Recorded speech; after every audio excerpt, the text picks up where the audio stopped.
আসসালামু আলাইকুম ওয়া রাহমাতুল্লাহি ওয়া বারাকাতুহু। আজকে আমরা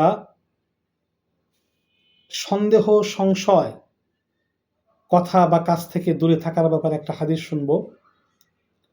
যে কাজে খটকা লাগে, সন্দেহ সৃষ্টি হয়, ঠিক না বেঠিক, করব কি করব না, এরকম মনে হয়, সে সমস্ত কাজের ব্যাপারে আল্লাহ রাসূল দিক নির্দেশনা দিয়েছেন।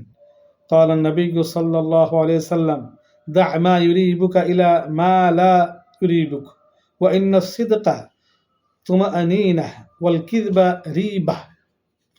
মহানবী সাল্লাল্লাহু আলাইহি ওয়াসাল্লাম ইরশাদ করেন, যাতে তোমার সংশয় হয় তা পরিত্যাগ করো, যাতে সংশয় নেই তা অবলম্বন করো। সততা ও সরলতা হলো স্বস্তির কারণ, আর মিথ্যা ও অসত্য কথা মনে সংশয় সৃষ্টি করে। তাই কোনো কাজ করার ব্যাপারে যখন এরকম মনে হবে যে কোনো জিনিস হালাল না হারাম, ঠিক না ভুল, হক না বাতিল, তাতে অনেক সময় মানুষের অনেক সংশয় হয়ে থাকে।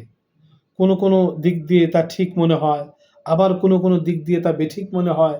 এমন অবস্থায় মুমিনের ইমানের দাবি হলো বা করণীয় হলো সে তা থেকে দূরে থাকবে, দূরে থাকা উচিত। এটা মুত্তাকি ব্যক্তির লক্ষণ বলে উল্লেখ করা হয়েছে। কোনো কোনো রেওয়াতে এটাকে মুত্তাকি ব্যক্তির আলামত বা লক্ষণ, যে সন্দেহ বা সন্দেহযুক্ত কাজ থেকে সে দূরে থাকবে। কারণ যেটাতে খটকা, যেটাতে সন্দেহ, ওটাতেই ভুল হওয়ার সম্ভাবনা, গুনাহ হওয়ার সম্ভাবনা বা আফসোস হওয়ার সম্ভাবনা থাকে। তাই সন্দেহ, সংশয়মূলক কাজ, কথা ইত্যাদি থেকে অবশ্যই বিরত থাকা উচিত। খটকা লাগলে সেই কাজটা না করা উচিত। আর শয়তান অনেক সময় অন্তরে খটকা সৃষ্টি করে দেয়। এজন্য শয়তান থেকে আল্লাহর কাছে পানাহ চাওয়া উচিত। আমিন।